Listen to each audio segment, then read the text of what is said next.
As I'm walking along the side of the road in my humble and small town, I see a note. The note is written on some strange type of paper.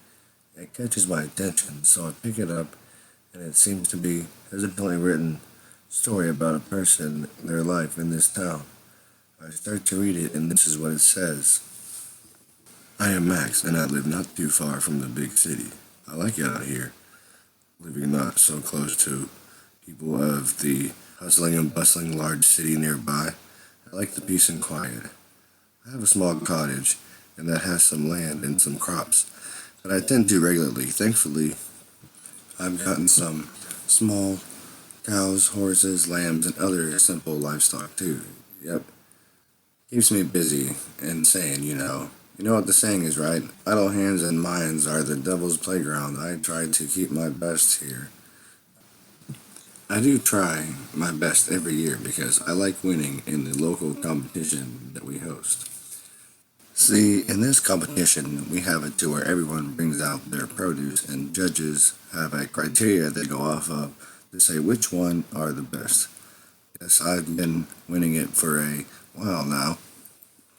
The old man, Mr. Peabody, is always coming around and asking about my crops. He is trying to find out what type of stuff I use to feed my wonderfully beautiful crops. Of course, he's not the only one. My vegetables or fruits are terrific. I mean, they are simply amazing and gorgeous. I can't share my recipe for success. Others are just, yet I've been having best success in the local county for over 10 years now. There are some even sweeter this year for the competition. They are always looking for the best veggies, but this year they wanted to add a supplier and your own small name brand to be put in chains around the world. Everyone was excited about it. It could be a chance to make it big and change their lives completely. The winner could be a big shot. They could much more land and have more properties in places like Texas, Wyoming, and Idaho, and more. That was the talk that was buzzing around the town at the local bar called the Electric Shooting Star. Most of the staff and the bartenders knew me. Yep, I was in there every Saturday and Sunday. I could get the ultralight Ray double burger with some special moon dust sauce. It was a little spicy, but it was darn tootin' good. Then there was the super sunny solar flared 10 alarm chili with a half a pound hot dog. Man, was it good.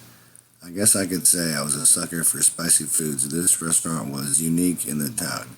This was the only one with a sanctuary of a man that passed away on years ago. The Electric Shooting Star Bar and Grill had a sanctuary to a man who had started the Electric Star Shooting Star and was just like a very strange wax figure and been put on display. There had been many complaints about it for them to remove it, but they had failed because they had said it was his wishes and his will be remembered and displayed so he can keep an eye on his wonderful bar and grill. Yes, the Electric Shooting Star Bar and Grill had hard times, but it was able to stay alive. But now it's almost the 50th anniversary of the restaurant's founder's death. As you can imagine, the restaurant was alive and thriving for over 80 years, but the wax was getting rather flaky and would leave a mess all over the ground. Dudes had swept it up and placed it in a box next to him. It was a pretty big bucket. I wonder how much it weighs. It was a big bucket, it was covered, but yet it still kind of disgusted me just thinking about it. They kind of get out of there. I mean, seriously, come on. I just want to get food and hang out and live and not think about death. Last I heard, some kid got his phone down there playing Rokumon Go. He tripped and the phone fell in the bucket and they told him, sorry, it's Grandpa's now. We cannot open the bucket, they said. It is now the property of the Shooting Star. If you want it back, you must pay a fee of $3,000. That's how serious we are about our bucket. You see, it's not any normal one. It had been made some 2,000 years ago, some 2,000-year-old wood from the Amazon. It was carved by an ancient shaman.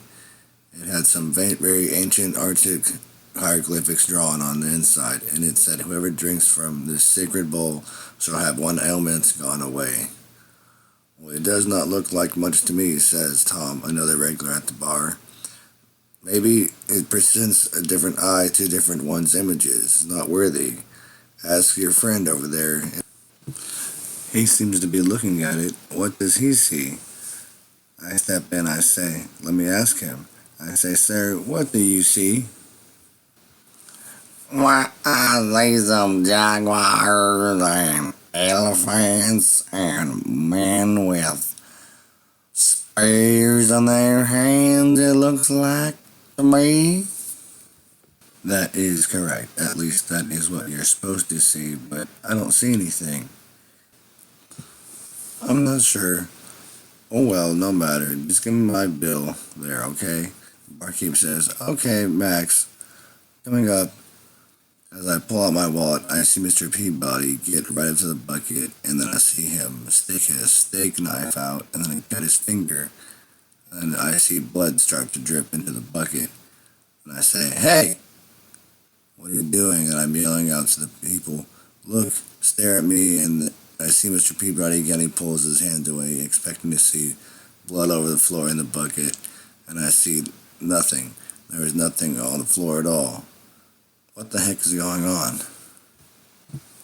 So I slam my whiskey glass on the table and I say, my mom is playing tricks on me. I only had like a shot or two of that whiskey sour, but for some reason I feel drowsy. I wake up at the table with the lights off and the only one in there. Me and that damn whack figure are the only ones in here. I'm walking around trying to find a way out. It's dark, so I walk slowly. I go to the doors and I try to open them, but it seems they're on a timer, so it just so happens to be on a holiday. Just my damn luck. So now I'm starting to hear some chimes of sorts, like a phone ringing over and over again. But it's not a phone, it's coming from some waxed man that is tricked my ears. Not a phone ringing at all, it's more like muffled noises coming from a display of the wax man. I was like, what the heck? I thought this old man was supposed to be dead or whatever. I thought it was some crazy tradition of strange family wherever they are originated from. We have no idea where family is from because they have never shared it. I'm not sure, but sure do have some different type of languages I've been hearing around since I've been here for the longest. They've talked like they've talked in the past year, but I've never let on to exactly where. Maybe Easter Island? Who knows? That sounds fine to me.